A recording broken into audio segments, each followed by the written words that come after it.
এবারে ২৯ বছর পর বিচ্ছেদ হওয়ার আসল রহস্য ফাঁস করলেন জনপ্রিয় সঙ্গীত শিল্পী এ.আর রহমান। অস্কার জয়ী সঙ্গীত শিল্পী সুরকার এ.আর রহমান ও তার স্ত্রী সায়রা বানুর দাম্পত্য জীবনে ইতি টেনেছেন। দীর্ঘ ২৯ বছর একসঙ্গে কাটানোর পর একে অপরের ডিভোর্স দিয়েছেন তারা। তবে তাদের এই খবর মেনে নিতে পারছেন না তার ভক্তরা। সোশ্যাল মিডিয়া জুড়ে তাদের বিচ্ছেদের খবর শেয়ার করে দুঃখ প্রকাশ করেছেন অসংখ্য অনুরাগী। আর এই ব্যাপারে এবার সরাসরি মুখ খুলেছেন খোদ এ.আর রহমান নিজে। কিন্তু কি বললেন রহমান?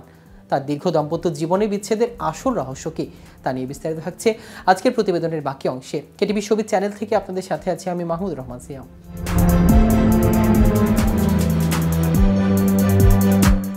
বিচ্ছেদ নিয়ে আনুষ্ঠানিক বিবৃতি দিয়েছে সায়রা বানু। তিনি জানিয়েছেন, বিয়ের বহু বছর পর স্বামী এ.আর রহমানের সঙ্গে বিচ্ছেদের কঠিন সিদ্ধান্ত নিয়েছেন সায়রা বানু।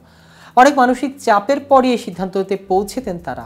একের পর এক অগাধ প্রেম থাকা সত্ত্বেও নিজেদের মধ্যে প্রচুর দূরত্ব তৈরি হয়েছে, যা আর আগাতে পারে না। তাদের আইনজীবী জানিয়েছেন, গভীর ভালোবাসা থাকা সত্ত্বেও মানসিক দূরত্বে বিচ্ছেদ হয়েছে তাদের। এবার এই বিচ্ছেদ নিয়ে মুখ খুলেছেন এ.আর রহমান। তিনি তার এক্স হ্যান্ডেলে লিখেছেন, আমরা একসঙ্গে বিবাহিত জীবনে ৩০ বছরে পা দেব, এমনটাই আশা করেছিলাম। আসলে আমরা কেউই সম্পর্কটা তো ঠিক মানিয়ে নিতে পারছিলাম না। এখন যদি আমরা এই ছিন্ন ভিন্ন সম্পর্কের মানে খুঁজতে যাই, তাহলে হয়তো শুধুই টুকরোগুলোকে খুঁজে পাবো। বিচ্ছেদের কারণ হিসেবে জানতে চাইলে এ.আর রহমান বলেন, জানি না এই ভগ্ন হৃদয় আর কখনো জুড়বে কিনা, তবু এই যন্ত্রণার মধ্যেও আমরা জীবনের অর্থ খুঁজে পাওয়ার চেষ্টা করব। আমি আমার অনুরাগী থেকে শুরু করে বন্ধু সবাইকে বলেছি, আমরা এখন যে এই ছিন্ন বিচ্ছিন্ন সম্পর্কের মধ্য দিয়ে যাচ্ছি সেটাকে সবাই সম্মান করবেন।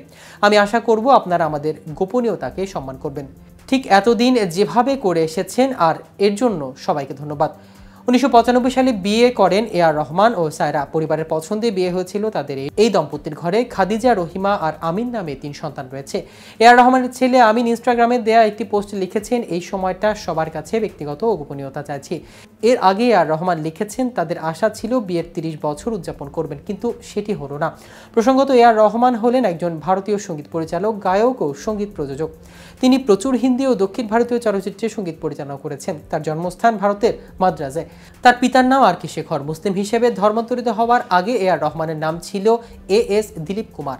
তার পুরস্কারগুলির মধ্যে রয়েছে 2টি অস্কার, একটি বাফটা পুরস্কার, একটি গোল্ডেন গ্লোব, 4টি ন্যাশনাল ফিল্মস অ্যাওয়ার্ড এবং 13টি ফিল্মফেয়ার অ্যাওয়ার্ড।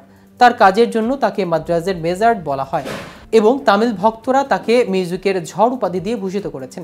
2004 সালে টাইমস ম্যাগাজিনে তাকে বিশ্বের সবচেয়ে প্রভাবশালী ব্যক্তিদের তালিকা অন্তর্ভুক্ত করা হয়। 2009 সালে লন্ডনের ওয়ার্ল্ড মিউজিক ম্যাগাজিনে তাকে ভবিষ্যৎ পৃথিবী মিউজিকের আইকনদের মধ্যে একজন অভিহিত করে। তো ভিউয়ার্স, ভিডিওটি সম্পর্কে আপনাদের কোনো মতামত থাকলে আমাদের কমেন্ট করে জানাতে পারেন। সাথে সাথে নিয়মিত শোবিজ রিলেটেড আপডেট ও ইনফরমেটিভ ভিডিও পেতে কেটিভি শোবিজের সাথেই থাকুন। ধন্যবাদ সবাইকে।